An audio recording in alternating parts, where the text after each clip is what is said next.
What's going on, everybody? Welcome to Maximum Impact with Jay Cameron. I'm here in one of my favorite places in the world, Accra, Ghana.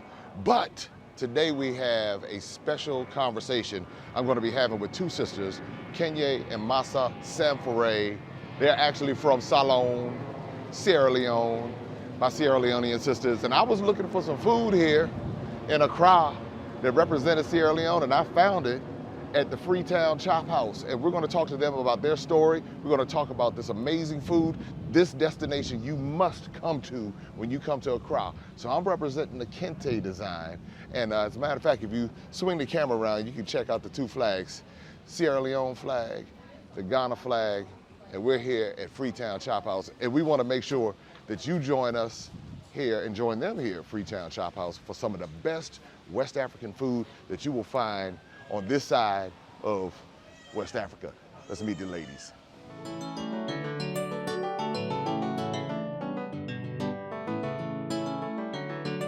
Nikikutazama nasikia moyo wangu kuna furaha, nikikuona pembeni yangu nasikia moyo wangu na furaha, ukienda mbali nami nasikia nimeumia, hata ukiniacha saa moja ni kama mwaka mzima shidani, ukiniacha pamoja ni kama mwaka mzima shidani, usiniache nakutamani, ukiwa karibu yangu sikia moyo una furaha, elekeze mama, hata waniseme mimi usiku mchana wakala, nikiwa na wewe sijali mimi maneno yao, mapenzi ni kama. Hey y'all, we are here at Freetown Chop House. I was telling you some of the best West African cuisine, but in particular right here in Accra, Ghana. And I'm here with Massa and Kenya. Kenya Samfore. all right, let's talk about your names first. Tell me what your names mean and give us the correct pronunciation, because I know that throughout life you've had people mispronounce your names. And it means names mean so much. Mm-hmm. And then we'll get into the story. So tell me what Kenya.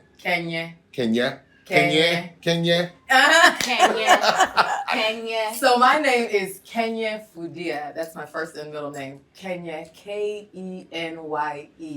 Kenya. It is a Mende name from Sierra Leone. We're of the Mende tribe from our mom and dad's side. And the name Kenya is actually a title in Mende that you use to describe someone who is not from where they live. So you'll say that person is a Kenyan, basically meaning they're not from here. They've traveled here from somewhere else. Kenyan Moy. Yeah, that's the full word, Kenyan Moy in Mende. Okay. So basically here in Ghana, I'm just living out my destiny as a Kenyan. All right. Well, see, it's good to know these things, because I'm telling you, when it comes to names, I got the colonized names. J. What's a J? So, but when you start understanding the meanings behind names, you gain a greater appreciation, because as children, we would if people had quote unquote different names, because in our minds, we're thinking, oh, different, because we don't understand. And we're thinking our name is normal. Right. It's like, well, our name, like Jay is a normal name, when in actuality, you all's names are normal. Especially for those of us who come from West Africa, that's what's normal for us. But you all have been able to retain that and gain an appreciation for it. Where for us, that's why we're learning. That's why we're here. That's why we have these conversations. So Massa, what is your name? So, first of all, Massa is one of the most common Mende names. Okay. So if you go to Sierra Leone and somebody's name is Massa, automatically you don't have to ask what tribe they are. You know immediately that she's a Mende girl or a Mende woman. So now it started to be kind of slang, like those Massas or that Massa, right? That Mende girl, that Mende woman. But I'm named after my grandmother. Me and a slew of cousins are named after my paternal grandmother. But in Mende, aside from now being a descriptive slang for Mende women, it doesn't actually have a meaning. It's just a name. However, in Persian, it means beauty, like the moon. Okay. And in Arabic, it means diamond. And since Sierra Leone is known for our diamonds, when people ask me now, I just tell them that it means diamond. Oh. Yes. Well, okay. See, I'm learning something. All right, I'm Timony. You're Timney. Oh, from the you're north. Timney. Yeah. Okay, We're from the south. Right. Yes. So what's the biggest difference between the two ethnic groups? So stereotypically, Oh, see, I'm about to open up a can of worms. stereotypically, Yeah, this is more kind of because in stereotypes. reality, Sierra Leone is a country the size of, South Carolina. So it's a very, very small country, relatively speaking, relative to, say, Ghana, for instance. But stereotypically, the people who live in the north, Okay. the Timni people, are good warriors. Okay. One of the most famous warriors that we had in our history was Bai Bure. He was Timni, and Timni are known for being combative Okay. warriors. Hardworking. Hardworking, industrious. Mm-hmm. Mende people stereotypically are known for being highly educated, very bookish. Got it. Collecting degrees is sort of a slang we use, like we're just out here collecting letters after our names. Got it. Okay. Gorgeous women. Gorgeous, beautiful, fantastic, smart, brilliant, Shapely. Know Know how to cook very, amazing very well. cooks, wonderful wife. No. We're biased. No, we're very similar. We're all very similar. And Sierra Leone, unlike many other countries, say for instance, Nigeria, or what we hear about Nigeria, there's really no tribal separation.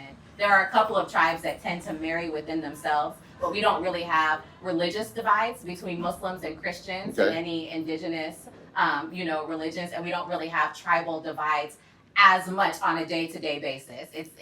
There are subtle differences, political alliances, that kind of thing, but we don't have tribal warfare, if you will, or tribal strife. Okay. Because you also have Limba, Limba, Fula. Koronko, Majingo, Susu, Yeah. Fula.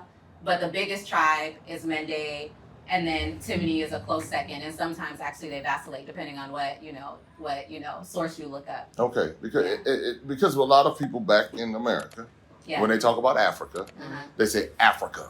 Right. Yes. Without understanding the diversity, even the cultural and ethnic diversity, even within Sierra Leone. So they'll just say, those Africans. And I'm like, well, now, which ones are you talking about? Because so many of us. there's so many and so many different languages. And just like you ran down the differences right there. And that's in a very small country in Sierra Leone. Sierra Leone. Imagine somewhere like Ghana where we are. Yeah. It just goes to show how much more we need to learn back in the States. Especially those of us who descend from here, because it's again, for many years I had no interest. I didn't want to know. I was like, oh no, I'm not. Yeah, okay, yeah, y'all call me African American, but I never had no connection. But once I got here, my whole world opened up. And then it opened up to places like, well, of course, Freetown. And then when I came here, it opened my whole world opened up to the food. I mean, let me tell you something. I had the food here. I was born in Charleston, South Carolina. So that tells you, and being born from Charleston, South Carolina, Freetown, Sierra Leone, Charleston, South Carolina, they call themselves sister cities. Yeah. Yes. But I grew up in DC, but being from the Low Country, we didn't talk about Sierra Leone. We talked about, we have the rice. So the rice, the white rice in particular. Yes. And so we had something called red rice, which is different from the jollof rice. Okay. But it's very similar. So when I came to West Africa, that's one of the things that was very familiar. So with that said, so the ladies can, tell me a little bit. You all grew up in the U.S. Yes. We did. So growing up in the U.S., what was that like? And then coming from Sierra Leone. So we grew up in Terre Haute, Indiana. Shout out to Terre Haute. What up, y'all? TH. We out here in Ghana. We out here. We outside. We outside TH. We grew up in Terre Haute, which is a small little city in Indiana. Is it a city? It is a city. Terre Haute is a city. It's a town or a city? No, it's a city. It's a small city. Yeah. About About 70 miles from Indianapolis. Don't do my hometown, y'all. It's a city. You know what? It is the county seat. Yeah, it's a county seat. It's a city compared to like Vago Linton, County, Brazil. Vago County. Vago County, Indiana. Yes. Anyway, the point is, Terre Haute's a very small town. Half of it is a very rural type of community. The other half is a somewhat rural type of community. So it's generally rural. Blue collar, farming, alfalfa field, soybean, corn. I mean, it's Indiana. It's the heartland of America, the actual crossroads of America. It's the crossroads of America. It's the crossroads of America. The diversity is black and white, pretty much, for the most part. Yeah, the diversity is black and white. Yeah. With a sprinkling of Indian and Filipino doctors. Mm. That's it. That's it. Sprinkling of Indian and Filipino doctors, black and white. So Correct. growing up there, well, first of all, we were sent to Sierra Leone by our parents when we were in elementary school. So growing up in Terre Haute, we grew up on the north side of town, which was the very, very rural side of town. So we were surrounded by Caucasians everywhere, and us. So this is a very interesting. So many racist Caucasians. I mean, let's get to the heart of the matter. Indiana. I know, I feel like I'm tiptoeing It's Indiana. Just know y'all can break this down. Okay. It's Just know- Indiana, where because- we grew up. First of all, let's be clear. When we say the north side and the south side, Terre Haute is a very small city. Some might call it a large town. So where we grew up, to say we grew up in the rural part of Terre Haute, our father is an agricultural engineer by trade. He's a farm boy, right? And so we would be at that side of the fair, the side of the fair where we're like, I won a goat milking contest. We have many pictures of us as little children with little beads and braids in our hair on top of John Deere tractors, right? We're on Caterpillar tractors, you know, like we're in Caterpillar overalls. That's what our upbringing was like. And so the people who lived around us, there were some people who wouldn't let their children play with us. Really? You didn't really process it as they were racist, but now looking back, like I remember Kelly O'Day. Oh, I remember Kelly O'Day was my homegirl. Okay. Kelly O'Day was my little Let's friend. break it on down. And she could never come over and play with me. And I could go over and play with her, but only when her dad wasn't home and when her brothers weren't home. Because when Kelly O'Day's brothers were home, I couldn't play over there. And then I started not being able to play over there anymore. But then we had other people who would spend the night and, you know, who we could have slumber parties with and who were accepting of us. But we were very much the only black people for miles and miles. The only black people for miles and miles. And we were African with names like Senya, Masa, Kenya. Yeah. That's where I was going next. Exactly. So it was a very interesting place. I remember one time Mom had to get on the bus because they started calling me Masa Monster. Like, Masa Monster. And it lasted for 1 day, 2 days, 3 days. By day 4, and I come home crying. And our mother was always a very proud African. I mean, she came out of the house in her full, you know, tie-dye gown. I remember it. Got on the school bus with me and was just like, if I ever hear anybody call her anything other than Masa again, it's going to be me and you. Yeah. And that was it. And they stopped calling me that. And so the next time somebody came over, again, one of the girls, Nicole. Now you still cool? Are you still cool? calling all these names. I remember Are you these. still cool with these people? No, I haven't no. seen them in 30 years. Yeah, I understand. I haven't seen them in 30 years, Go but ahead, I call 'em remember. out, shout 'em I out. remember Shout Nicole 'em out. came over. Nicole came over. Mom was cooking cassava leaves, which turned up. Lukey's cassava leaves were top tier, top notch, championship cassava leaves. So I'm excited, like, oh, cassava leaves about to go down tonight. And Nicole didn't say anything about it, but went back to school the next day and told the whole lunch that Masa eats slime at her house, that I eat green slime at my house. I was like, the audacity of you. And so it was very much, we were African inside of our house. And then when we were growing up, before we went to Sierra Leone, I would say I tried to dial back. Like my blackness, tried to dial back my Africanness. I wasn't ashamed of it, but it was just easier to make friends if you just don't emphasize it. When imagine not emphasizing as much melanin as we have in our skin, like trying not to overemphasize. But you know that's the same problem, and I'll say problem just from the standpoint. So we dealt with that too. Yeah. And many of us as adults dial back our blackness, We and then we shut down the African side. It's like as far as like Black Americans, many of us are just, I'm not African, I'm something else. Indian, of course. That's the first thing they go to. Like, you know, this was our land first, and we had this first, and it's like anyway. So then you start doing the test, and you find out, wait a minute, Nigeria, Sierra Leone. Cameroon, Togo, Benin, somewhere in West Africa, and then people go into denial, and they're really going into denial about a very rich cultural heritage. It's fascinating. So that was the first part of our childhood. Our childhood was pretty much pre-Salone, post-Salone. Yes. So pre-Salone, we lived on the north What end. is Salone? Oh, Sierra Leone. So, you're right. Salone is what we proud Sierra Leoneans call Sierra Leone. It's basically just slang for Sierra Leone. So Salone. So as I was saying earlier, when we were in elementary school, our parents sent us to Sierra Leone like so many other first generation African kids in the United States. It's the story that so many have. Some never knew they were going. Some thought they were going for a vacation. And their parents were like, we're the some. Yeah. We're the some who thought we were just going for the summer. We went to Sierra Leone for almost 2 years. But as you know, there was a war in Sierra Leone. Mm-hmm. And so for that reason, we had to come back.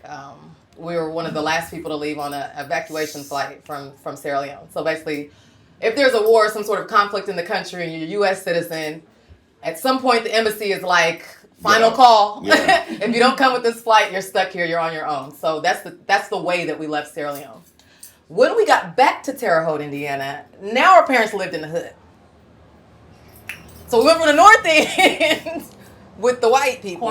Cornfields. Yes. Dirt tracks in the back. Remember these are the AV four-wheelers and stuff? AV, like, yes. All the white people dirt stuff. Bikes. I would say dirt bikes. Dirt bikes. Dirt bikes was everything. Dirt bikes. Yes. So then we came back, we was in the hood. Shout out to Sarah Scott. That was my middle school that we came to when we came back. And this is where we were really introduced to Black Americans. Yes. And that could be very interesting too. Our childhood was very interesting. So it was white people, then it was Africans, and now we're with Black people. Which is where I just was like, yes. Can you flourish? These are my people. Yeah. You flourish. Yeah. She flourished. I would say, it's not that I didn't flourish. Kenya makes friends more easily, I think, than I do. And she was younger, so she was more malleable. Okay. So I think my older sister and I struggled a little bit more with now fitting in with Black America. However, on one of the first days of school, these two Black girls saw me struggling. I was just struggling, truly. Squeal. So Squeal, Olandria Owens and Anastasia Young, we were all at color guard tryouts. And I was just struggling. I don't know what my hair was doing. I don't know what I was wearing. I was looking crazy. And they basically just like, oh, we got to save her. We got to save her before the Sharks get her. And they are two of my best friends to this day. So they literally just kind of like enveloped me and like brought me into the Black girl fold. And when we say, to be clear, when we say the hood, it's the Terre Haute hood, right? So that's still not you. That's not the Chicago hood. It's not the Wild Hunteds. Atlanta hood. It's not the Chicago hood. It's not the New York hood. It's the Terre Haute level hood.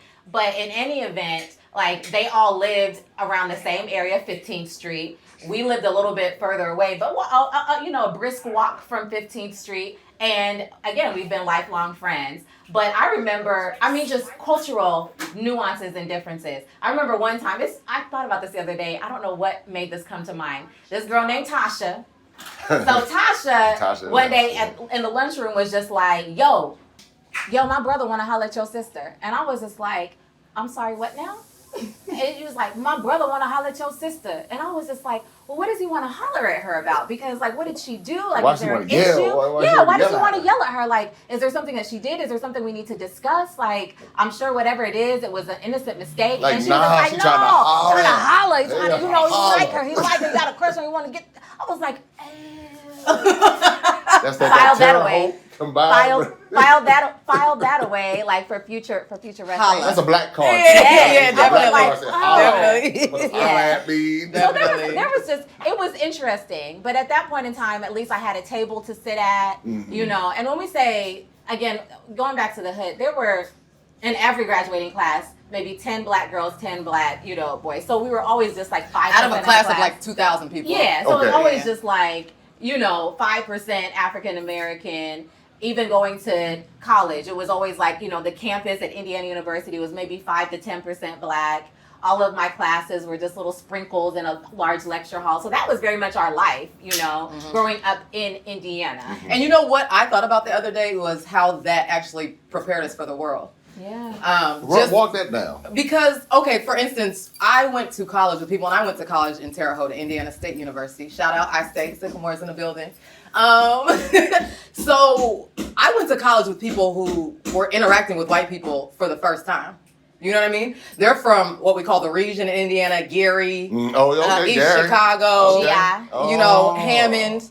So they're not really used to dealing with white people, and definitely not on the scale that we had to in college in Terre Haute, Indiana. Mm-hmm. But I've been dealing with them, like we said, since birth. So it's just like, you just learn them, the nuances of white people. You see the microaggressions and like you're just very, very used to them. So I feel like it prepared me and for the U.S. especially, because that's how it is. White people are the majority in the U.S., you know? Now, it's interesting because when I come to anywhere in Africa, in particular Kenya, they don't really understand the dynamic of why many Black Americans have such issue with the racial component. But because you all came from Sierra Leone, then you went into Terre Haute, Indiana, and dealt with that. And you talked about the microaggressions, because that's a term that I only hear Black Americans use. I don't hear a lot of people. Because it's a thing. The thing is, and we're the ones that feel it. We feel it. It was, and the thing is, in Terre Haute, to be clear, they weren't just microaggressions. Oh, yeah, they were overt racism. Yeah. So, for instance, I was, again, we would be on that side of the fair. There's a side of the fair, you know, like a state fair. State fairs are very, very big in the Midwest. I don't know if they're big everywhere else. South Carolina for sure. Huge, right? State fairs are a big deal. You look forward to it every year. So there's a side of the fair that like is a little bit more diverse, where the rides are. And then there's the side of the fair where the 4-H club is over there milking goats and stuff. And that's the side of the fair we would be on, because our dad, again, #farmer, right? And so I won Miss Vigo County, and I was the only African American out of 80 counties to compete, right, at the State Fair Queens contest. And I was really proud. It was a big accomplishment. I mean, you know, there are little newspaper articles about it. And I remember one day I had to do a parade. I was dressed in my gorgeous sequin blue, huge 1990s, you know, ball gown, looking very much like a Black princess, right? And I was waving and like on the back of a Mustang. And this little white girl wanted to touch the princess. Like she wanted to reach up, because I'm going very slowly, it's a parade route. She wanted to reach up and touch me. And as soon as she started to like lay her hands on me, her dad snatched her back.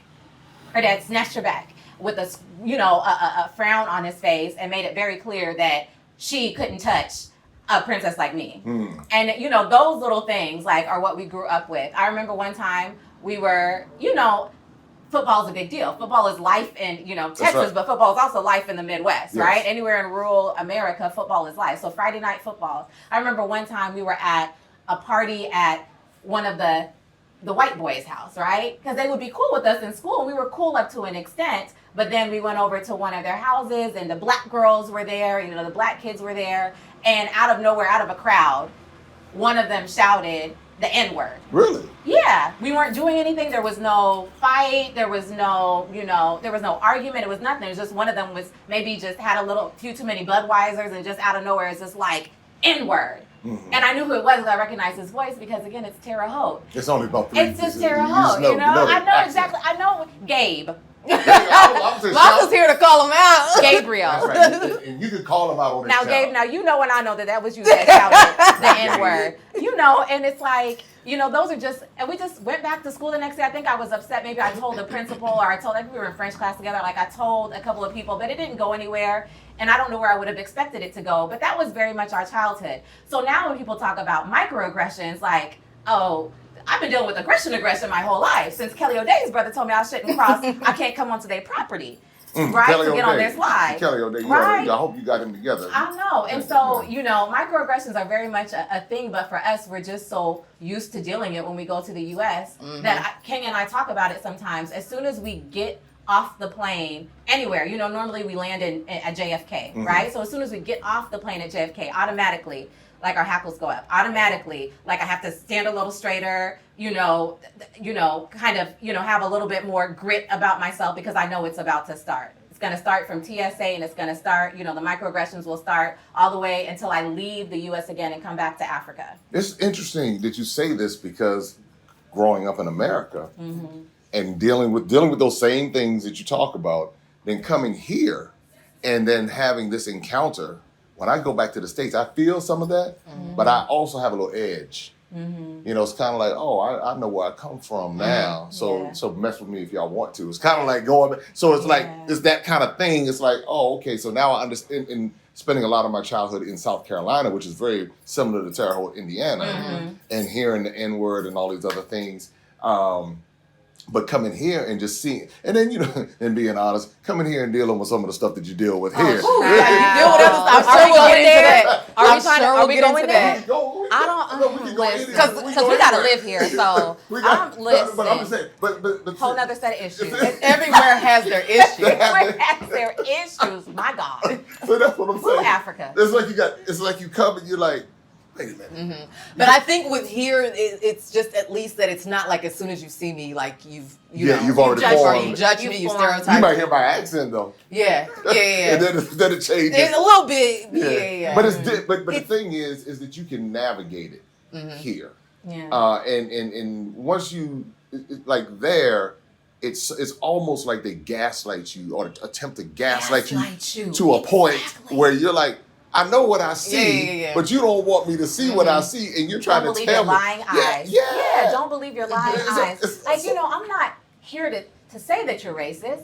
What I'm saying to you is, like, the interaction that you had with me, you would not have had with a white person. That's what I'm here to tell you. And so I remember being in college and learning about something that I had been doing my whole life, but never knew that there was a name for it. And it was sort of this Ebony Prince complex. So when you're African American, and you're upper middle class or you're successful, right? And you know that you can afford to be an establishment, you know that you have the degrees to back it up, you know who you are, you know your resume. And you walk into a place, you subtly start asserting your right to be there. Just in different ways. You suddenly start like asserting your right, like, oh, I'm not regular black, I'm black with the JD. Like, I'm a lawyer black. Right? I'm doctor black. I got you. I'm rich black. Yeah. I'm wealthy black. Like, be very clear and and deal with me accordingly. And I never knew that was a thing, but it is. It's a complex, right? So having to live your whole life navigating, like, not being too African so I could hang out with the black girls,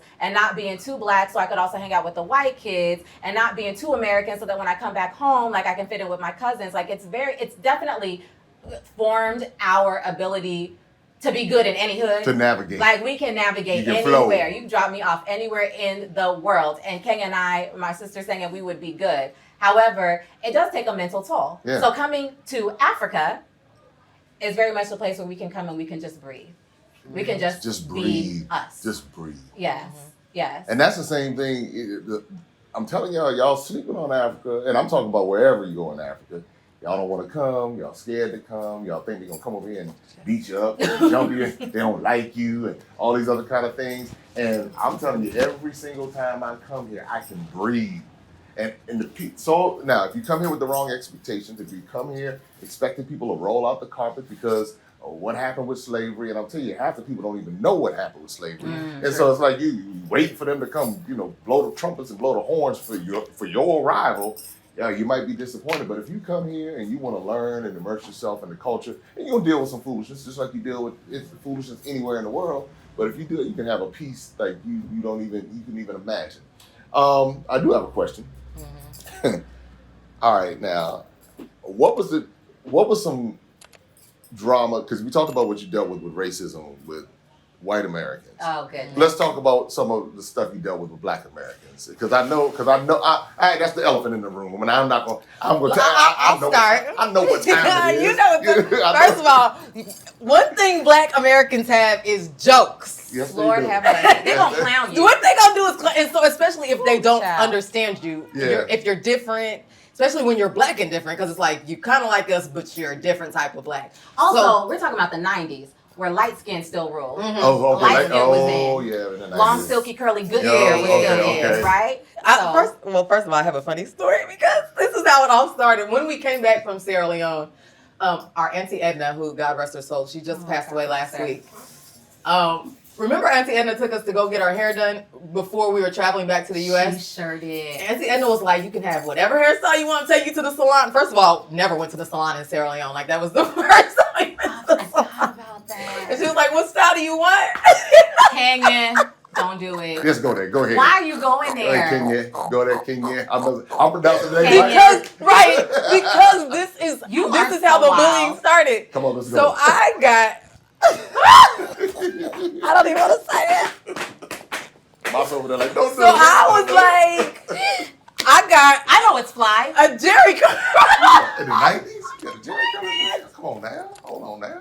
Give me that black card back. No, because I had know been in what's hot. Africa, and in Africa they was still popping. Okay. They still popping to this day. I feel like Auntie herself had one at the time. Do And so I not. was like, so I got to Terre Haute, Indiana. Now again, we was with the black Now, people. what part of 90s is this? You know the 1995 to be exact. Okay, all right. Ooh. No, sir. Yeah, I'm saying ooh. No, nah. sir. You might have got away with 1995. Now we have mushroom cuts. Yeah. Now we have perms. Now our bangs are going up. Our bangs are going Yeah. down. Now we were not. It was not. Y'all might have been past the bobs. No, they still had the bobs. No, we had the They bobs. in We had the 95. bobs. Yeah, We had the bobs and the long and the back. You guys- the bob right there. It What we did was- not have was Jerry. No, It was a Jack- miscalculation, Jack okay? Russell gone like 8-8. I got to. It didn't last long after I got back to the U.S. Mind you, Nah, nah, we nah. stopped activating after. You got the pink curl moisture oil, the spray. and No, the Soul gel. Glow. Yeah, The gel. You know, like the, and you The remember gel, the or gel? it was The a yellow spray bottle bottle, with yellow the and red. letters on it, Mhm. and you have to spray it to keep it wet. Ooh, Now imagine child. walking up in Curl the hood like activator. that. Curl activator. To Soul Glow. activate your Soul Glow. soul glow to activate your curls. The point is, I pulled up at Sarah Scott with a Child. little mini fro and a curl, and I got clowned. Oh, yes, you did. I got clowned. And you were from Africa. And I was from Africa. Man, I was that's from it. Africa. You had accents? I had an accent because I've been there for like 2 years. Yeah. I had a gap. I have this African forehead. Shout out to the Mustafas, my mom's side of the family, because we all have a gap in this forehead. We were dark skinned. It was a lot. That was a lot going on. I remember being It was a called, lot. I remember being called Marmaduke one time. These things would always just happen with other people around. Like how Nicole told everybody in the gym at Otter Creek that I ate slime at my house. Oh, and then Nicole. Cassava leaf, can you imagine? can you imagine the The gem delicacy. of, the gem of Sierra Leone? How the nerve of you, the unmitigated gall. But anyway, so then I remember I got called Marmaduke, like in the auditorium at South High School, and I know who did it. Who was that? You might as well No, just call I'm her. not, because she's still my homegirl. Oh, she's your She's friend. my homegirl. She's shady. She's my homegirl. She played basketball. She wasn't the light skinned one who played basketball. She was the darker skinned one who played basketball, who's still my homegirl to this day. We still in the group chat. And she called me Marmaduke, and I'm sure she doesn't remember it. The thing is, she was a genuine clown. Yeah, was she is. actually the class clown, like voted bona fide class clown. I got it. So everybody you just that got was it. just my That was day. your day. That was your day. my day. Yeah. Exactly. But you know, stuff like that. It was No, very but it difficult. was being African clowned like that Americans. was really what I know. ingratiated I me know, I to know. black Trust people me, I know. because it was like, okay, if you can take it, you know what I'm saying, then Yeah. it's like, okay, you might be cool. You might be cool. You cool. And then I made a very best friend who was also passed away. She passed away when we were about 17, our Yeah. senior year in high school.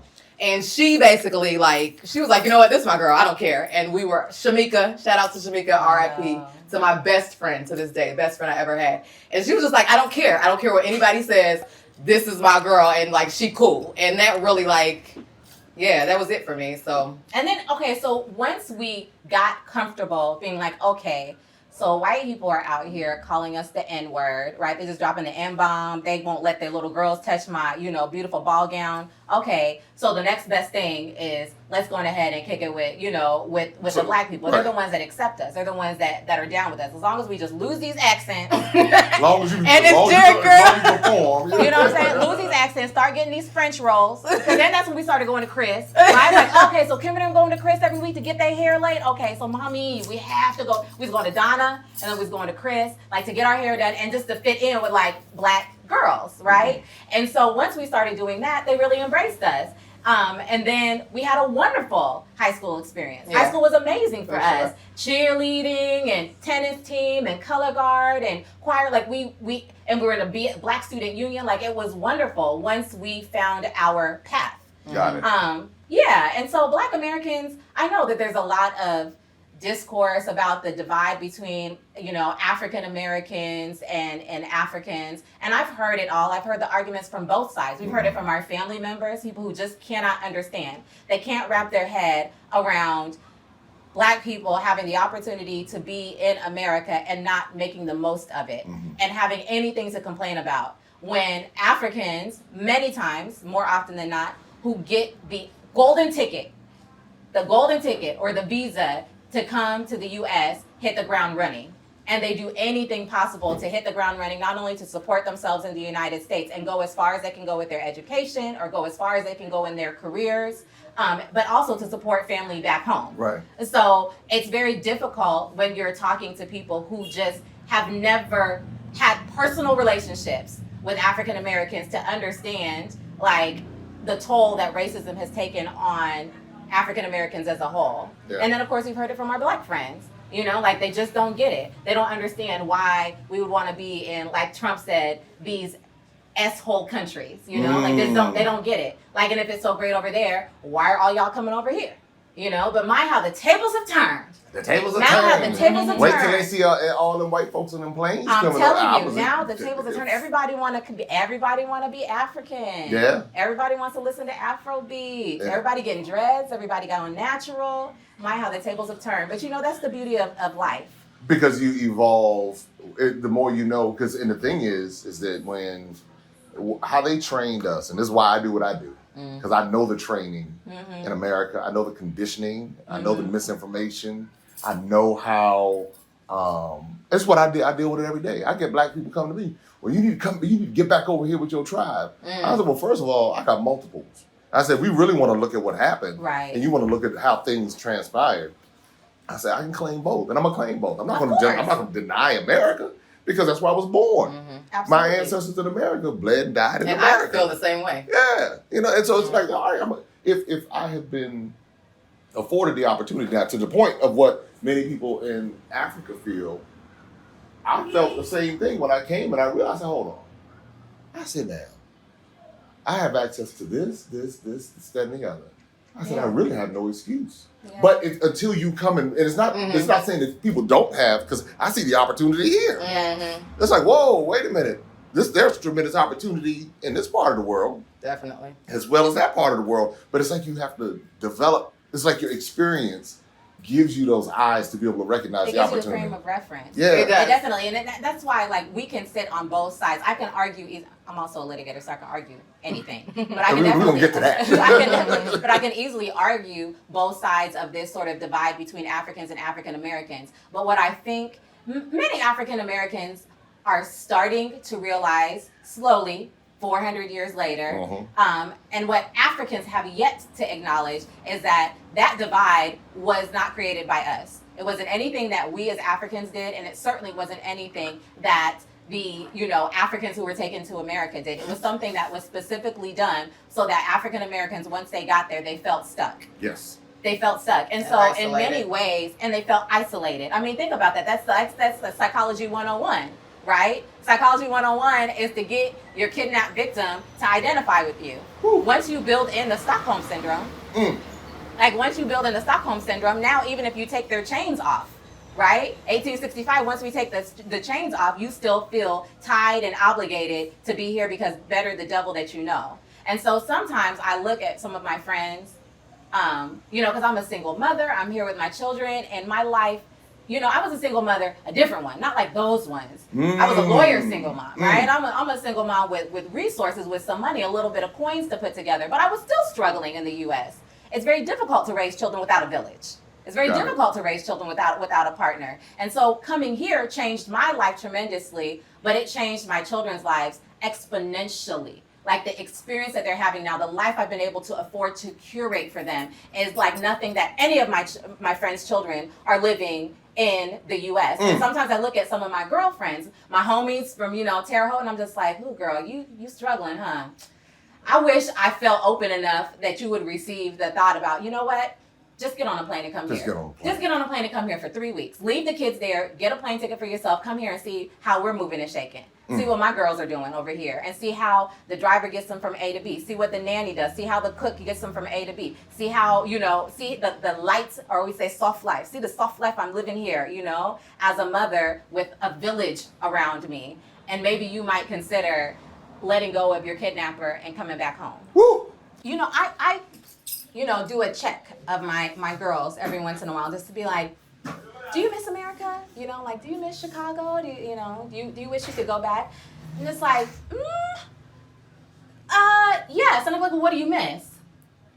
They miss going to Walmart with our late mother. So they miss going to Walmart and they miss McDonald's. and that's it. That's it. That's it. And they have the living Walmart here. Walmart have living Walmart. they miss going to Walmart and they miss McDonald's, and that is literally it. They don't miss anything else about being over there. And I have a friend who's African American. She's my best friend, actually. And she went to an Ivy League school. Shout out to Dartmouth. And so she talks about how, really before me, her only real exposure to Africans were the Africans who were at Dartmouth. Literally fresh off the boat from Kenya, fresh off the boat from Nigeria, and they landed at Dartmouth. I'm like, well, sis, you have to. That's a totally different. That's all different. Said, well, she was like, they just acted like they were better than us, and they acted like they couldn't hang out with us, and they acted like they were so, like they were kings, we were their minions. I was like, girl, those were kings. You maybe should have been friends. Like, if somebody can fly their child from Kenya across a continent and across an ocean and pay the international student fees at Dartmouth University. Right, I have some resources. They were kings and queens. And maybe you should have figured out a way to be more friendly with them. But when I think about my children now, I'm like, well, these are the little kids. These are the children who, like, literally I've had to tell the nanny, I've had to tell people, like, give them chores to do. They're now 7 and 8 years old. When we were 3 and 4, we were doing dishes. We were cleaning the bathroom. It was, 5 years old pushing a vacuum cleaner that was taller than me. My parents had us out there grinding as growing up. And now these kids are out here like little princesses. They're in their little international school, their little uniforms, and they go to tennis 4 days a week, and they play piano 3 days a week. And I'm just like, girl, like, give them some work to do.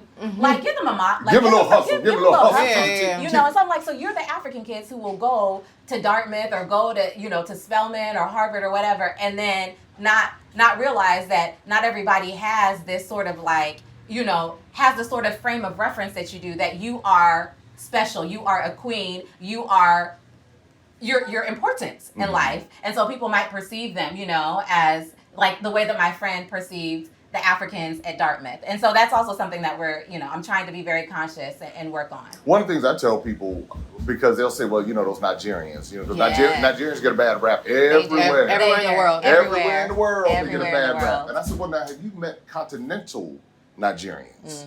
I said, because if you go to Nigeria and meet the Nigerians in Nigeria, they're very different from the ones that may come over and who've been told, oh, those African Americans, they're lazy. They're this, that, and the other. They have all these opportunities and they squander them. They're pregnant. They're in jail. So I said, meet the Nigerians in Nigeria.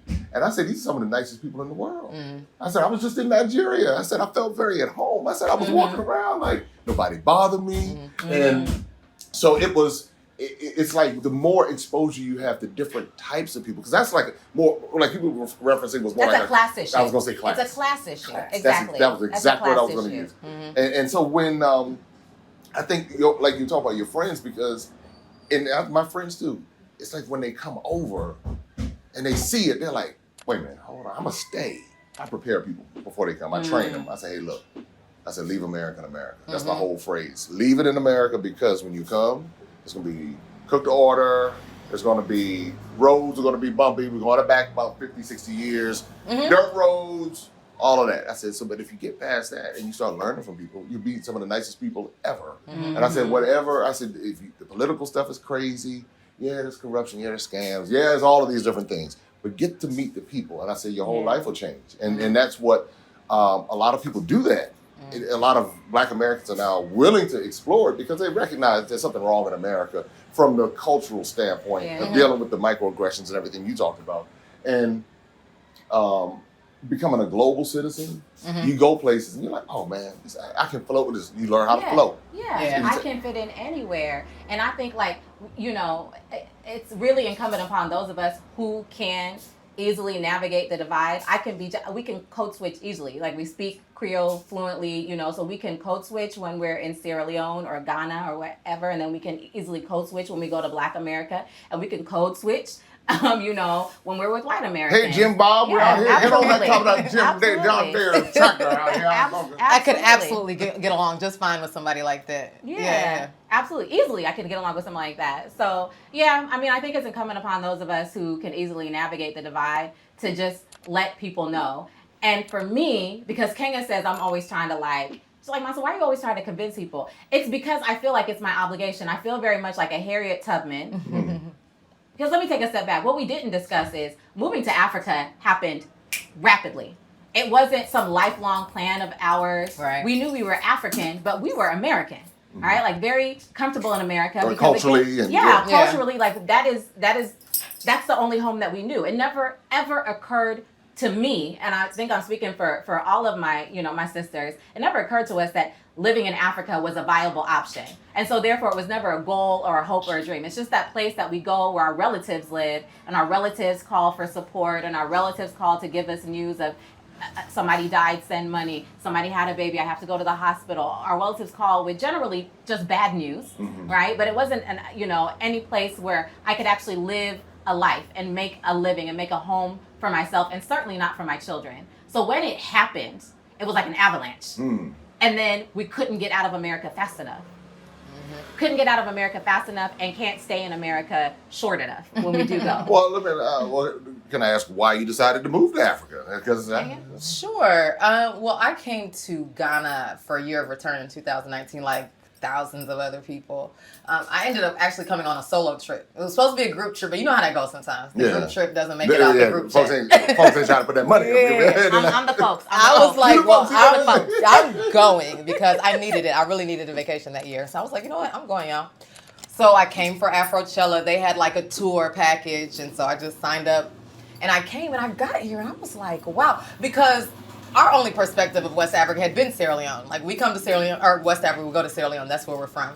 And we go and we hang out with family. But coming to West Africa, being on my own, getting around on my own, just observing the environment with the development here in Ghana, I was like, wait a minute. Like, I was like, I'm too comfortable here. Like, I'm actually a little too comfortable. I extended my stay that trip. I was supposed to go from here to Sierra Leone. I ended up extending my stay. I canceled the Sierra Leone portion. I just really enjoyed Ghana. Then I went back and then... Hold on, can I insert? It wasn't just her.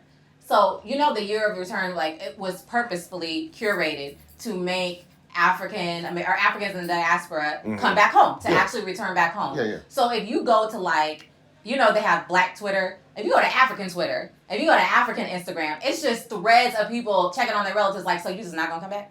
Like, girl, Dirty December been over. It's now like January the 23rd. You just not gonna come back to work? And the thing is, there are people who just did not come back. There are people that never went back. Just never went back. They put their stuff in shipping containers. We had to load up people's, people just didn't come back. And so she literally did not want to come back. It took a couple to be like, so girl, I thought you were leaving on like January 4th. I was chilling. Like 2023. Right.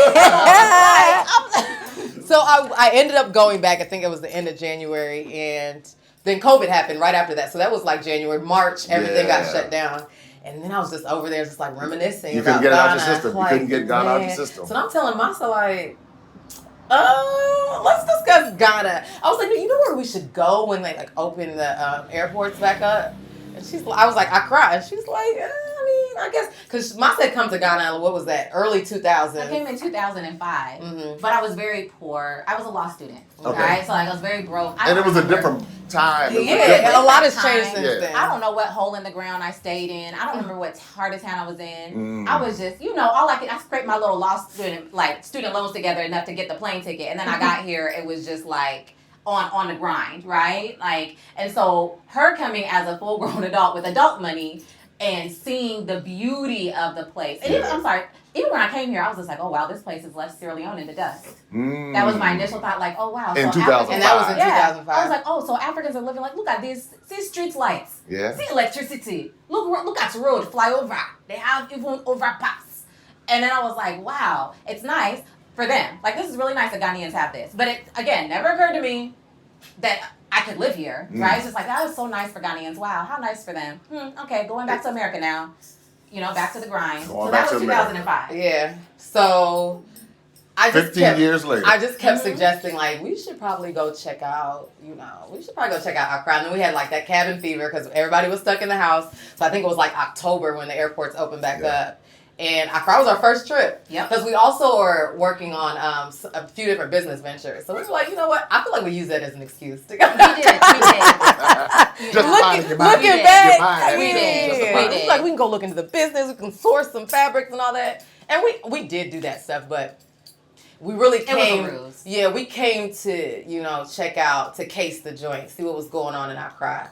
And then after she saw it in 2022 or 2021, she was like, "Oh, I get what you were saying." No, listen, you got back in January of 2020. COVID started in February 2020. By March, the world was on lockdown. Oh, so that was 6 October months later, 2020. in October of 2020, Yeah. when it was like finally Americans like could go to the airports, we could leave. We were just like, we made up this. It wasn't a made up story. But You business justified it. excuse. You We justified it. justified. You We justified justified taking an it. international trip in the middle of a pandemic for business purposes. I did the same thing. So Yeah. Okay. And so, our parents, our dad was in Sierra Leone on lockdown. Our mom was in the U.S. on lockdown because she, again, left on one of the U.S. Embassy flights, one of the last flight out of Sierra Leone, like a few months For the earlier. COVID situation. And so they were hitting us from both sides, like, this is crazy. And of all the places you want to go to Ghana, like Why? you don't even want to They go were see just your like, dad, why? like you want to go to Ghana, it doesn't make any sense. Just stay here until COVID is over. And so Kenya just convinced me, and she was like, "Mom, I said, no, listen, we have to go. We have to go. We have to go to Ghana. Ghana is what she said is Ghana is our type of Africa." And I was like, girl, I remember it was cool, but okay. I get here immediately. Immediately It upon landing It does it to you. at the airport, I was like, oh my God. Yeah, it'll do it. Oh my God. And so we kicked it. And when I say Africans were outside during COVID, we all thought it would decimate the continent. Because Yes. we can't social distance. What is social distancing? Right. Like, we have to eat together, we have to live together, we have to work together. Like, how can you social distance in Africa? And so when it didn't take hold and we were able to come here and people was outside, then it was very, very difficult to go back inside. Yeah. Very, very hard to go And back people weren't inside dying the US. left and right like Absolutely in the U.S. not. Exactly. Absolutely And not. so Exactly. Yeah, they weren't. Absolutely not. And so it really then gave us a very stark contrast about the cultural differences between Africans who are communal, Africans who are very much family, village, community oriented, who could never social distance. Like, if we die here. Like, that's what would have happened. If it's dying because we can't be connected to each other, we're just going to die here together. But, like, to come here and to see that people are still a community, and then to go back at the height of the Trump-Biden election, Yes. right after George Floyd had been assassinated, Yes. at the height of racial tensions in the United States, and to have to go back on lockdown in our houses. Like, it was very, very difficult, and then it made it, to go back, and it made it very easy for us to make the decision to move. And so between October of 2020 and January of 2021, we decided to move, and we were gone by April. And so you are now here, and you have started Freetown's Chop House. Now let's okay. Before we get into Freetown Chop House, so by profession, what have you all done career-wise? I know we have Freetown Chop House, but it all had to come from somewhere. Well, Freetown Shop House actually comes from my experience in the hospitality field in the U.S., in the hospitality industry. So I have lots of experience in hospitality, also as a professional admin for years at a certain law firm in Chicago that we'll hear about soon. But right now in 2023, I'm a professional entrepreneur doing way too much. I was gonna say, woo! Doing the most. Yeah. So much. All right. So can you give the rundowns of the businesses? But yeah, tell them all the things that we're doing here. Okay, so the business that we were referring to when we made the excuse to come to Accra the first time was a fashion clothing line. Okay. Bintumani Boutique is the name of our clothing line. And we basically wanted to make, or want and will make clothing for Americans who want a little African flavor. Right. So we're not making like agbadas and very, traditional African I heard a clothes. little African flavor. Yeah. So we're making something like this that you can throw on with some jeans. Okay, but this is loud though. It's a little colorful. So I was gonna say, well, we're not that's very African. That's very African. So for us, So we would make it, maybe you had on a denim shirt and we'd line it. With a little something, Yeah. little highlights or something. Put a hoodie, that stuff that you Yeah. can our throw stuff is on. basically the easiest way to describe it. What can I throw on with some Dukes? What can I throw on with some with some Tims? What can I throw on with a hoodie? So that is what it is. I would say African hip hop infused clothing. Got it. I understand. Everyday African. Yes. So that is what we actually came to do, and that's the business actually that we have developed the least. Because then when you get here, it was our first. It was our first one. It's taken developed the back least. burner. We haven't really launched it. We haven't finished, the first few items that that we want to do to launch the line. I'm still very excited about it because we love fashion. We get that from our dearly departed mother. She was a fashionista, slaying them and giving them. In Terre Haute, Indiana, like on any given day, she would be out there giving to people African goddess. So we very much get that from our mother, but we've put that a bit on the back burner to focus on our other business ventures. Now, another business. I was saying, no, multiple. I was like, Yes. okay, here That we we're go. super excited about is connected to Bintu Mani Boutique, but these are our Bintu Babies, which is a black line of black baby dolls. Yes, they're cloth dolls, handmade here in Africa. Several different prototypes, different names. We offer 3 different skin tones for all the dolls. Right. They're beautiful. We'll send you pictures. We actually have like pictures of the items. Do you already have them in production? Yes. Are you already selling them? No. All right, let me know when you sell them. Okay, they're in production. We haven't started selling them. We are waiting for the right time to do like a big launch. Okay. And Freetown Chop House has taken the majority of our energy right now. Of course. So we're still continuing to produce the dolls. But we have some for sale like on an individual basis. All right, let's talk about those dolls. Okay. They're fantastic. We love them so much. So cute. Because They're beautiful. I'm a Yes. huge advocate for promoting us, Yeah. people who descend from the continent, melanated people, Yes. African people. And so whenever I was in Zambia Yeah. and went into the mall and You don't have to say less. You need saw not, the baby, you need saw the not say doll. anymore. Well, I saw two kinds of dolls. Oh, okay. But then I saw a store that had our kind of dolls. Oh, okay. And I made a point.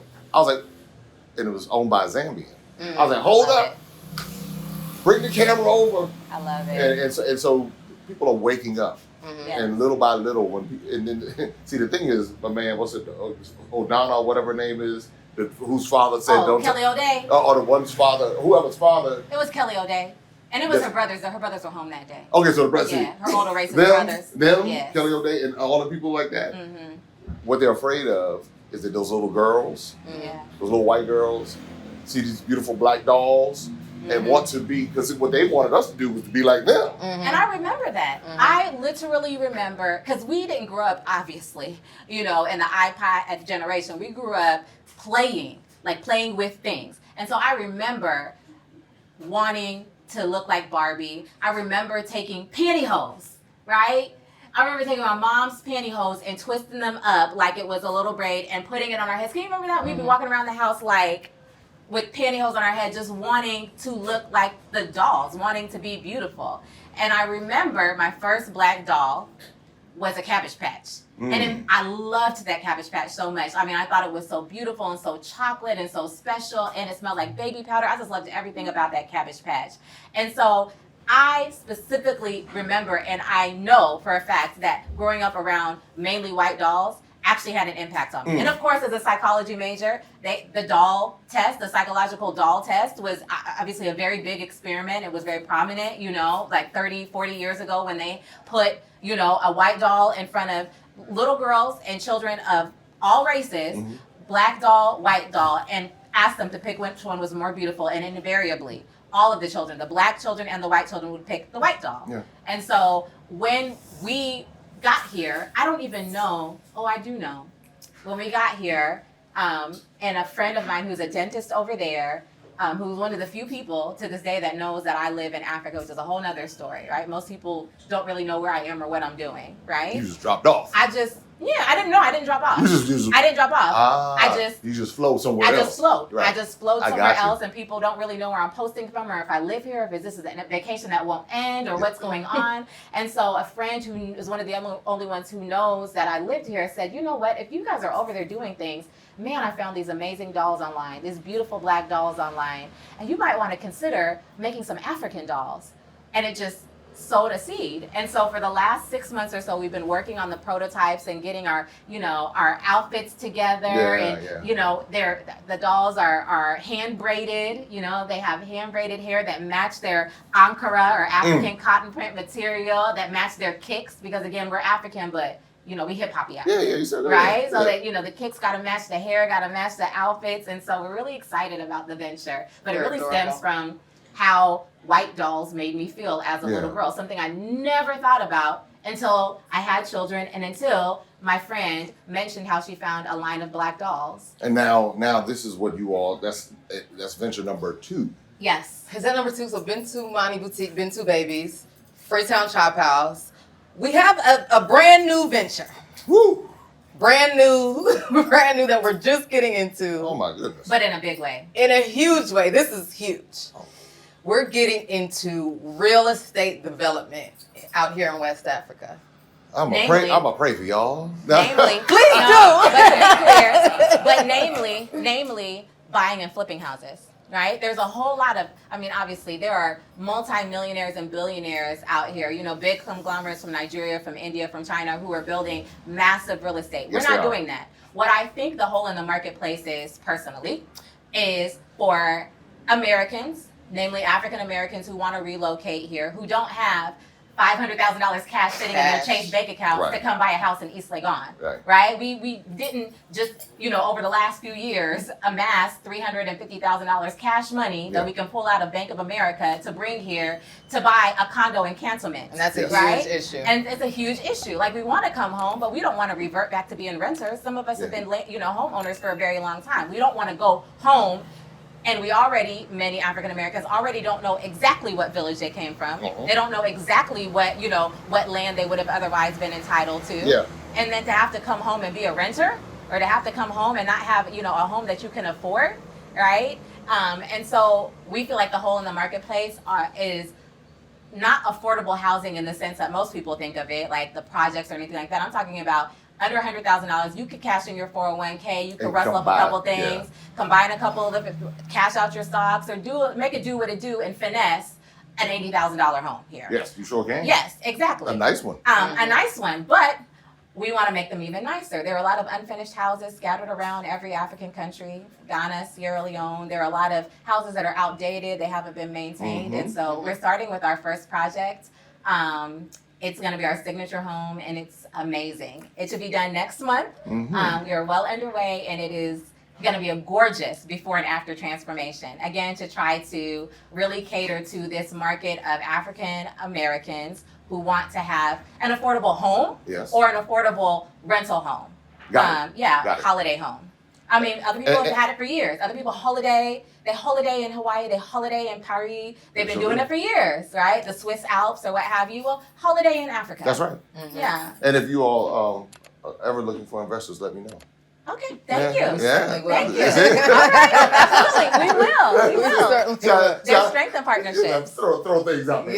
Yeah. So, hey, but that's fascinating because that's we don't think about that. Yeah. Most people don't have a bridge. They want to come back, and if they deal with the culture gap. Yeah. So if they don't deal with people who understand their culture coming from America, they come here with the American expectation. Yeah. And then they run into So we're like a little buffer, so we can say, I understand your American expectations, and I've dealt with this. This is how I want you to curb them. Exactly. There was a group that came here. We try to do our best. So we haven't hosted any tours personally. That's not true. We did host one, but they haven't been like Kenya and Masa's tour company, right? We don't have a tour company right now, but it's been friends who have come here with another group who have noticed from my very conspicuous, Instagram posts or Kenya's very conspicuous Instagram posts that weren't an announcement necessarily that we live in Ghana, but clearly we do, If you got right? 25 posts. And so it's been 2 or 3 different groups that have come here and just like, my sister, do you live there? Like, you're there a lot. Like, can we hook up when you get there? And so we've been filling the holes in these tour groups. Like, girl, you want to get your hair braided, they didn't have it on your tour company. You don't want to get your clothes done, they didn't have it on your tour company. You want to go out to the club, and they took you to the castles, but they didn't think about the nightlife. Right, like, okay, nightlife. we've got you. We're your people. But, for us, there are still holes that we don't think about. Because, again, code switching isn't just in our vernacular. It's like immediately when we land in this place, when we land in Africa, we become very African. And so things that other people see, I just literally don't see them. My eye and my brain doesn't process them. For instance, the last group that came, again, not our tour, somebody else's tour that we were just kind of helping them with little things. They got stopped. They said by the federal police. I said, well, first of all, this is not a federation, but that's neither here nor there. We got stopped by the federal police, and they were searching us. It was a search and seizure because they were attorneys as well. So you said like, police. First of all, so you said police. They took it. First of all, like we got It was stopped a at a search checkpoint. and seizure, and I don't even know what the probable cause was to stop us and started looking at our stuff, Like, hold asking on. us whether or not we Yeah. had drugs. It was clear profiling. I said, well, first of all, it would be impossible to profile you when you're sitting in a car at night in an African country looking very black, Looking very right? right. You So it look wasn't African. profiling per se. It was literally just the best security measure to determine whether or not somebody is trafficking drugs, right? Like it's just that hand-to-hand, that one-on-one car searching, like that's going to happen. And it did not even occur to us to say anything like be prepared to be stopped by the police. Because I don't even think about being stopped by the police. Yeah. Because Police stop to you? explain for people that Yeah. don't know, police don't really patrol like they do in the U.S. Yeah. They have checkpoints, so you'll drive for a while and you'll eventually meet up with the police checkpoint. They might stop you. They might just most of the time they'll just let you go through. But sometimes, depending on how they're feeling or what they see, they might make you stop. Look through your car, ask you a couple questions, send you on their way. As long as they don't find anything, it's all good. It's really harmless for the most part. But I think coming from the U.S. where you're used to having why are you stopping me? Why are you pulling me over? What's your probable cause? And they don't have an exact answer for that. Some Americans can be put off by that a little bit. Yeah, Yeah, I've had very to shake down because they said, Oh, we they all said have. I look particularly we go there to Nigerian. look- yeah. They said I look Nigerian. Okay. You do. Yeah, I can see that. Actually, I was like, yeah, okay, yeah, cool. yeah, so yeah. So I had to leave my America in America. Yeah. They did the shakedown. They checked my bags and everything, and I just stayed cool. Yeah. I was like, what am I going to do? What here? are you going to do? So what Literally am I nothing. going to do? I mean, Literally nothing. What am I going to do? There's nothing you can do. So Yeah. just deal with Just- it. just- And the thing is, it is many times a shakedown, and that sounds bad. Not saying that the police are corrupt here, because I have to live in this place. You didn't hear me say that. But the thing is, this is Africa. We have a thing called TIA. This is Africa. I will trade off being shot in the streets or somebody stepping on my throat and stepping me to death in the United States for a little shakedown. What's it gonna cost me? Gonna cost me 10 Ghana cedis? Yeah. For you to go buy some watch and get Yeah. out of my face? Yeah. Like it's gonna cost me 50 cents for you to get enough money to go buy you some banku and get out of my face. Because they're not getting paid anything first. They're not of all. getting paid anything. So- And this is a metropolitan city. It's an international city, and there is a lot of course, like we're on the west coast of Africa. Yeah. Hop, skip, and a jump away from the U.S., from Europe, from Brazil. Like Yeah. of course it's a hub. This Yeah. is West Africa. Things happen here, so they're doing the best they can do to keep Ghana. As peaceful as possible. As peaceful as possible, and it is extremely peaceful. It is. But when they had that interaction, I swear I was just like, oh, wow, that upset you? Didn't even occur to me to warn you about that. Well, because that happened on their very first night. Their very, very first night. I was like, well, dig in, because you will come across many, many checkpoints and probably be Yeah. stopped 2 or 3 more times. You're going to get overcharged. Yeah. Like, you get Yeah. overcharged. Yeah. It's going to happen between now and when you leave. And there's no harm. Like, we just gist, we laugh, we joke, and then you just get in your car and you go about your business. Go about your business. Yeah.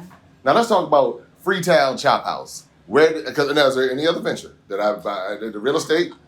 Is there anything else? So that's here, and Kenya also is going to be getting into tours. Oh yeah, because at this yeah. point, I'm going. I was like, You're there's doing one it for more. free. I am. Well, because as Masa said, people come, they have free. book their tours, and we always end up coordinating, helping them out. I'm like, you know what? driving from here Need to to have there, my own tour. going to the market to be like, where's your tour Yeah. guide? So Like, since where- we live here, we're from Sierra Leone. Yeah, I'm gonna go ahead and start my own little tour situation. Now I'm gonna limit mine because I'm not gonna lie. Lots of people give me anxiety. You know what I mean? So my tours are gonna be 10 to 20 people. I'm going to stay quiet. I ain't going to say a word. listen. I'm not gonna bite off more than I can chew. I'm gonna say it before I have anybody to offend. Okay, listen. So my tour, small, intimate groups. You know what I'm saying? Show you Accra, show you Sierra Leone, where we're from. That's where I'm limiting mine to. So you're going to do Accra and Sierra Leone. Yeah, Ghana, Sierra Leone. Ghana, Sierra Leone. Okay. Yeah. Cool. Because the thing about Sierra Leone, Ghana would do. I mean, we're here, we're here, but Sierra Leone is in our hearts. Yeah. It's a very dynamic love relationship that we have with our country. But going there in short spurts is a vibe. Yeah, short It definitely spurts. is. And it's a Short vibe. spurts. Sierra Leone is a it's vibe. very much a place where people, you can't really just get up and go by yourself. No. No. I mean, it's not recommended. Oh yeah, because once you do that ferry from the airport. Listen, Oh, okay. listen. First of all, how do you get to the ferry? If you're by yourself. Getting to the If ferry. you're by yourself, how would you If actually you find don't your know, way if you don't have to the somebody, ferry? you would literally be standing at the airport confused, like, okay, what now? What now? So Where do I go from here? I want By to the be time able the taxis to get you there. listen Listen. and overcharge you for the little Right, no. mile or 2 miles. And salute. Salon is one funny place. So anyway, yes. So that is Kenya's bag. Very much entrepreneur. She's very much someone like managing these various business, Yeah. different business ventures on any given day. But the ones right now that are ready to roll out, or at least they will be by last quarter of this year, the baby dolls, Okay. and the tour company. Okay. And of course, Freetown Chop House. Yeah, we here. Oh, of course. Yeah. All right, Of so, course. all right, so Chop House let's already. talk about Freetown Chop House. Because Okay. the one thing I know is when people come from America or wherever here in Accra, those who are native to Accra, those who are coming from Canada, UK, Caribbean, y'all want food. And I've eaten food. I've been in 21 different African countries, and I've had food all over this continent. And I can tell you one of the places that I've enjoyed the food the most is right here. The Freetown Chop House. Now, it could be because of the whole Sierra Leone thing, but I tasted the crane. So crane is potato leaves, right? It's Jute actually leaves. not. Crane are jute leaves. Jute leaves. Yes. Okay, see, I don't even know Because what potato jute leaves is. are They're something very similar. different. Very Yeah, similar. yeah. Okay, so They're I don't even know similar. what jute is. I just know it was good. whatever that was. I looked. I said, now it would remind you in Ghana. It would remind you of consomme. Exactly. Yes. So I was like, what? But it has more flavor. It was something It's a little about it. fuller. Bam. It was something about it, and I was like, I can't stop eating this. Yeah. We're not here. I ate to some crane say- last night. We're not here to say that our food is more flavorful than Ghanaian food or No. anybody else's food. We're not here to say that. But No. what the people have told us, I'm The trying streets- to tell you. the this. streets- what the been talking. streets have said to us is that our food is the bomb. Oh, it is. And it's like comparing apples to oranges. Like visibly, it looks the same. Like consommé or like fufu, their fufu, our rice, the way we make it, like it looks the same on a plate, but the truth is in it. The truth is in the taste. It is very different. And let me Yeah. say this: Banku is my Ghana, Banku, Wache, all of that. So that nothing has replaced anything. Yeah. It has Because added Ghana to does the have palate. some very unique dishes. Yes, it's Yeah. added to the palate. But it was something about South Carolina and that stew thing, The stew. and then the rice. Yeah. And I was like, this is for me. Then the okra. Yeah. I said, look at this. And so this is what I found in West Africa, in particular here in Accra. But I found Freetown Chop House. And now you also have Ghanaian dishes. We do. So you have Ghanaian dishes as well as Sierra Leone dishes. And So- also, so- what we've learned is that our crane goes very good with kenke. Kenke. Ah. Yeah. Okay. Yeah. So the Ghanaians had to put us onto that. Yeah. Because we don't have kenke in Sierra Leone. Like it's a very Ghanaian thing, sort of, a mix. I would describe it as like a thick, firm fufu.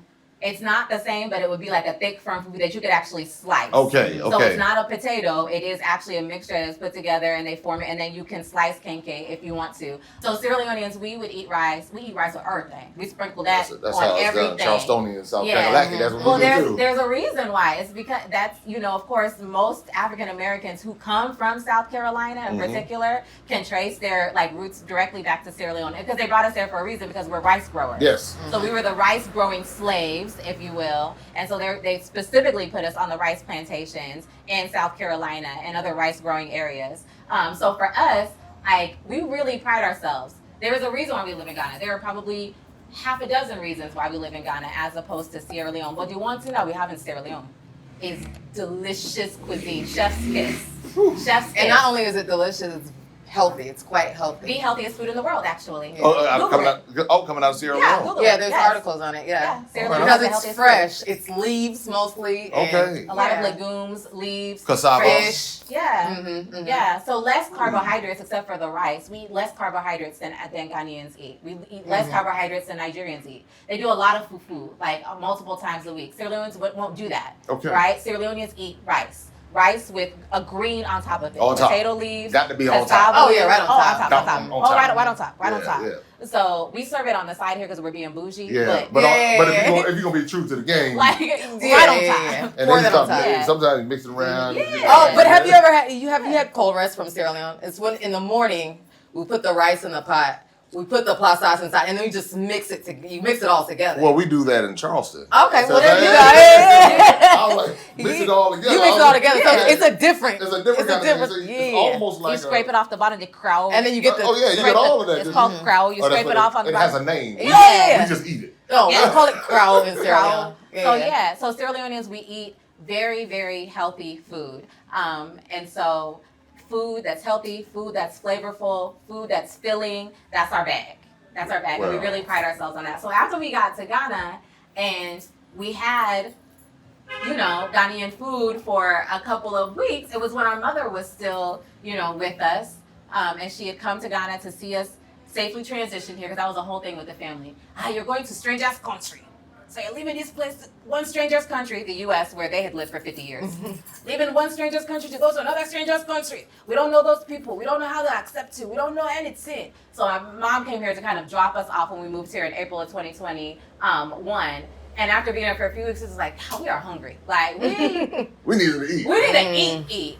And so, one of the last conversations we had was like, as she was getting ready to leave, to go to Sierra Leone now to join our father was just, you know what? You guys should really think about opening a restaurant here. And when you open a restaurant, I'll be coming back to help you. It's like, when you open a restaurant here, Our mom was a renowned cook. We'll come back to help you. She was that auntie that everybody called. Well, Like she left the legacy. she did. This is all about her. I was gonna say because Yeah. Well, and I could kind of taste that. I said, they got this from somewhere. Yeah, When yeah. I tasted the food, I was like, wait. I said, this is too good. This is cooked down a particular way. This has a vibe. The food has a vibe. It to does. It. And so we definitely didn't just do it just to open up a business in Ghana. There's definitely a purpose behind us opening Freetown Chop House. And it's very personal. It's a personal business because it was our idea with our mom. Yeah, and you can feel it in your heart. There's something. When I ate the food, I said there's something different about this. I can tell when people just whipping food together and trying to sell plates. It's a whole different kind of thing. I was like, I said, nah, this right here.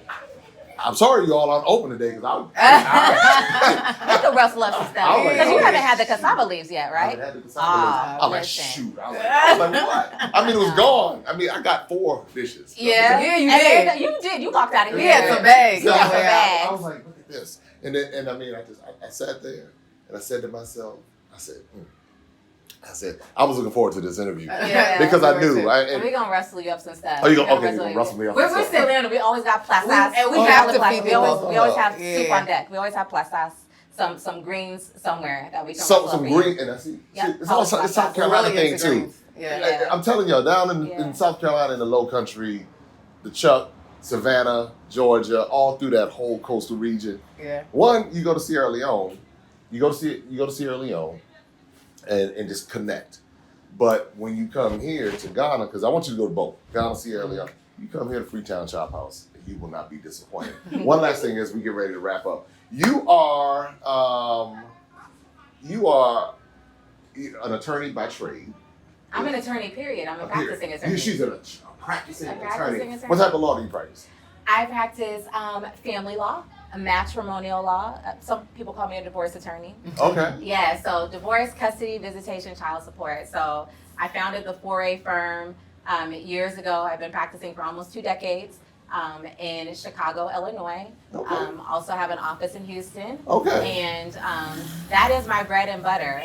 And one of the many reasons why I never, ever remotely considered moving to Africa is because being an attorney is my bread and butter. You It's making all that I money. know how to do. You making right? that money. I mean, you know. Yeah, I know. I can hear the money coming out. I can hear it all. I mean, I mean, you I'm know, still you know. practicing attorney. You said, no, I practice currently. I am Currently. currently. So, for me, moving to Ghana was very secret. It was very secret. I have not announced it. There are many Well, judges. it's out now. No, I know, right? It's out now. There are many judges, many opposing counsel who have absolutely no idea that I'm not in Chicago because COVID changed everything for us. You can do everything online. We can do everything online, and we're still very much litigating. You know, the Cook County Courthouse, or Cook County Court System is one of the largest, actually, I think it is the largest unified court system in the country. Okay. Right? Bigger than LA County, bigger than New York. So Chicago, you know, there are a lot of attorneys there, and we're never going to go back to 100% in person in the family law court. And if you need to go back, you go back.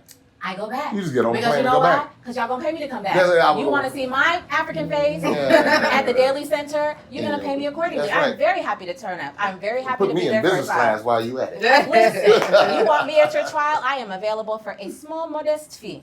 And so, no, you know, just using different partnerships of counsel relationships, having associates, having, you know, a support staff, a team of people around me, plus Zoom.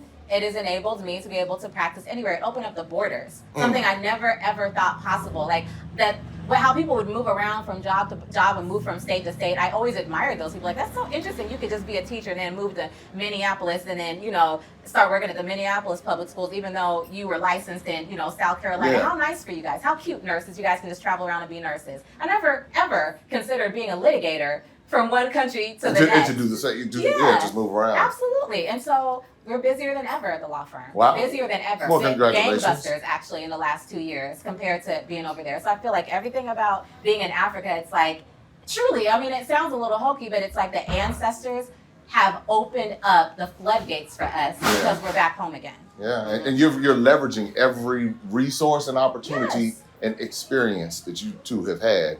You're also AKA, I might be. It's nothing. It's no big deal. There's a big deal. You know, it's nothing. We don't, you know. Anyway, so no, I am a proud member of Alpha Kappa Alpha Sorority Incorporated. And, you know, I'm still very active, very busy doing the work of AKA. I think the day that you were here, I got together with, we don't have a chapter in Ghana. But the day that you were here, we participated in our, you know, international tree planting ceremony. And so instead of planting just a couple of trees, you know, we're AKAs. We went above and beyond, and we decided to plant 108 trees. And so we planted 108 trees. We went up to the brewery botanical gardens. Yes, I love that planting of trees. There's a little area there. They didn't tell us that they're going to call that area AKA Gardens inside of a brewery gardens, but we decided we planted 100 trees here. This is AKA Gardens inside of a brewery gardens. And so it was really wonderful. It was an amazing experience. So sorry, no, you're fine. I'm an AKA. And actually, I had an interesting story when you were telling us to talk about our experiences, some of the maybe not so positive experiences that we've had with African Americans. One came to mind and I forgot to mention it. My journey to AKA. Of course, anybody who knows anything about the Black Greeks or the Divine Nine knows the stereotypical AKA, knows the history, right? The brown paper bag test and the long good hair and all of that. And of course, you know, I went to school in the 99s and 2000s, right? And so, you know, at my campus at Indiana University, Bloomington, I remember me and a couple of, you know, my cousins and the other African girls, we had a lot of difficulty connecting with the AKAs. We had a lot of difficulty like forming relationships with the AKAs on the yard. And none of us were able to pledge AKA when we were there. Now, we were off the yard most of the time, but I had at least one semester where I could have, you know, had they invited me to. I could have been an AKA. And it's been very interesting that the basilisk of the chapter, now we're talking about 20 years later, right? And literally 21 years ago, right? And so the basilisk of the chapter kind of found me on Facebook some years ago, and she called me, she said, you know, because now I'm a soror, you know, like, soror, like, I just have to tell you that I apologize, you know, on behalf of our chapter. Like, I really apologize that there was no way to articulate when we were in school why we didn't want any of you guys. You guys were obviously the bomb. I mean, we're obviously top GPAs. Clearly, you know, we're all pre-med, pre-law, you know, bio majors or what have you. And she was like, it was because you guys were African and we didn't know what to do with you. We didn't know how to categorize you, if you were just Black like us or if you were different. And so many people, you know, called us the braid gang. We were the braid gang, you know, at IU, because we always had our hair braided or in some African style. And so for her to make that phone call from New York, where she was living at the time, because she found me on Facebook, to make that apology to me, it meant so much, you know. And, you know, now, of course, it's all water under the bridge, but those are the kind of things that have shaped who I am, as a person, who I am as a soror, who I am as an African, who I am as an African American, and it's very much a part of the fabric of, you know, my personality. So yes, very proud, AKA. That's a very fascinating story. Did you participate in the No, I'm what they call a GDI. explain a A GD? GD individual. Oh, I got you. Whoa, GD. Much love. God. I have A God. a dang individual. A goddamn individual. It took me just 1 second. Right. And then it popped out. Yeah, we use that a lot where we're from. GDI. But GDI. Okay. Yeah. well, I mean, great Not- friends who are Not the great other Guatemala. GD. Oh. Not the other GD. Oh, you want to go with those GD? Not the other GD. The goddamn individual. Just kidding, just kidding. No, but I got it. And I understand because I'm probably one of those too. Okay, yeah. Yeah, but it's, you know, I think that when you talk about that experience, that's real. Mm-hmm. And when we can, that's also bridging the gap Yeah. because that sister saw and recognized that there's something wrong with that. Mhm. Yeah. You know, we're wanting for everybody else to accept us, you know, in American society. Mm-hmm. And then now we have to start being accepting of other people, meaning other people who are like us. Mhm. Yeah. And so that was a very mature, very, very mature move. Oh, It she's was. an Yeah. amazing person. Yeah. She's It an was. amazing person, you know, doing wonderful things centered around like African beauty, African, you know, ethnocentricity, and she has a PhD in that area. They're very much an African American scholar. So it was very That's a mature very and big of interesting her. evolution. Yeah, it was years after I had already, you know, crossed and became an AKA in graduate chapter. And so for her to make that phone call, it validated my experience. And it validated for me, another cousin of mine who was there, who's now, you know, a PhD in, medical and molecular biology, you know, very much just a boss at scientists at major levels. Right, like both of us now are sorors. And so years later, it validated our experience. Like, so we were the bomb. We knew we were the bomb. Like, we And they- had and they all the knew it. qualifications, and you knew it, and you And they knew it. purposely didn't accept us because we were African. Maybe felt some sort of insecurity about that. Perhaps. You know, who Perhaps. knows? Who knows? But we feel insecurities about things we don't understand. Yeah, and that may That's, be that's what the it is. thing. You know? And that's where like the jokes would come from that I was referring to earlier. Mm. Black people, if you don't understand it, it's insecure. So I'm just gonna make it look like Yeah. what you got going on is just silly. You know, make light of it. But Yeah. it's But- all learning experience. It's all a kids. learning We were kids. And the It was all good a thing learning is, experience. it's a good thing because I meet a lot of adults who think like those kids. Yeah. And the fact that you all have articulated this so eloquently and so clearly, Yeah. it's like there's no way somebody can walk away from this conversation unless they just want to be ignorant. It's like, I'm choosing ignorance today, but hearing every facet of your lives, that's the part. Yeah. Childhood, dealing with the racist white people in Indiana. Gabe, There you go, Gabe. Kelly O'Day, Kelly O'Day. Nicole, that was cassava leaves. It's the bomb. That's Highly it. recommend. Not slime.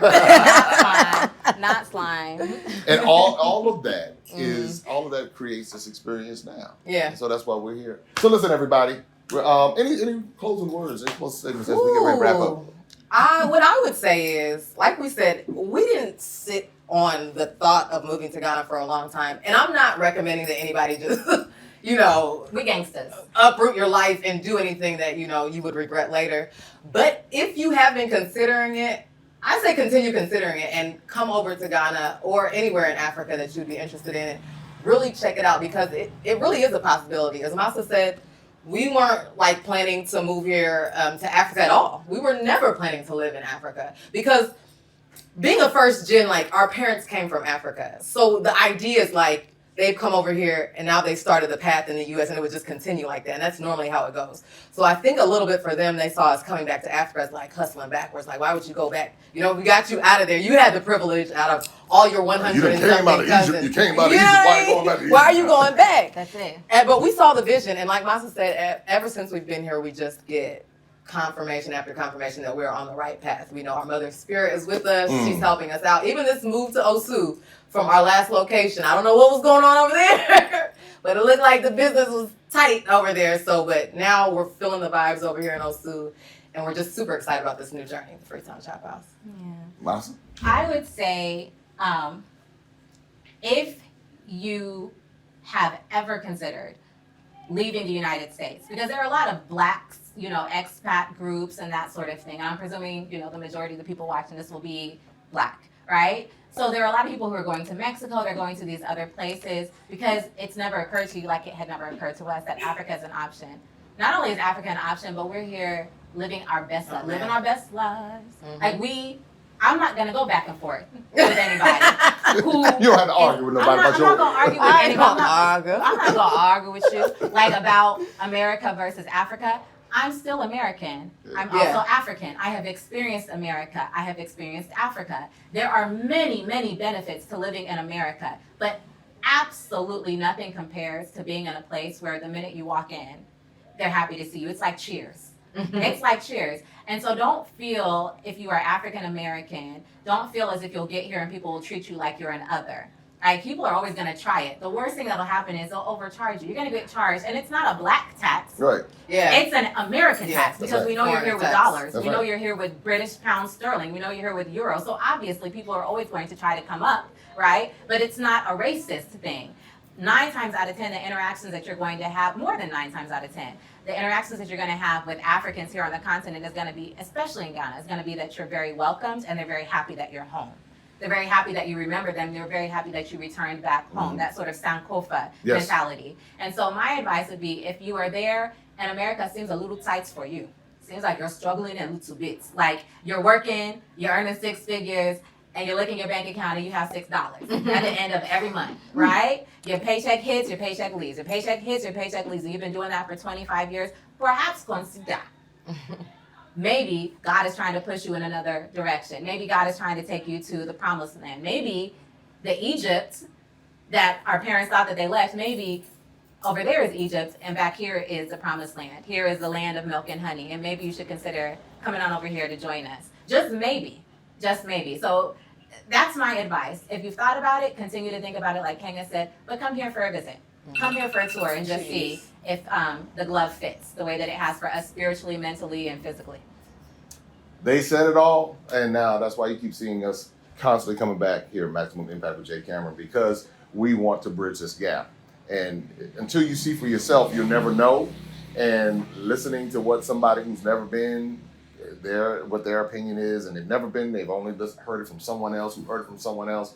When you set foot for yourself and experience for yourself, you have the opportunity to figure it out for yourself. And that's why I take you all over this continent. But in particular, y'all know I love Accra, Ghana. Y'all know this is where I keep coming back to. This is our base in Africa, on the west coast of Africa. Tanzania is our other base in East Africa.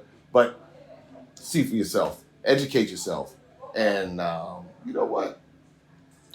If you want to, because you're going to be doing tours, we do tours, so many different opportunities for you to explore. We'll put all the information below, so when you decide to make sure, when you decide to take that journey, you'll be able to get connected well, you'll be able to have continued conversations. When you come to Accra, land right here. All right, Freetown Chop House, you will not be disappointed. You will comment, I'm telling you, you won't be disappointed. So until next time, take care, be safe.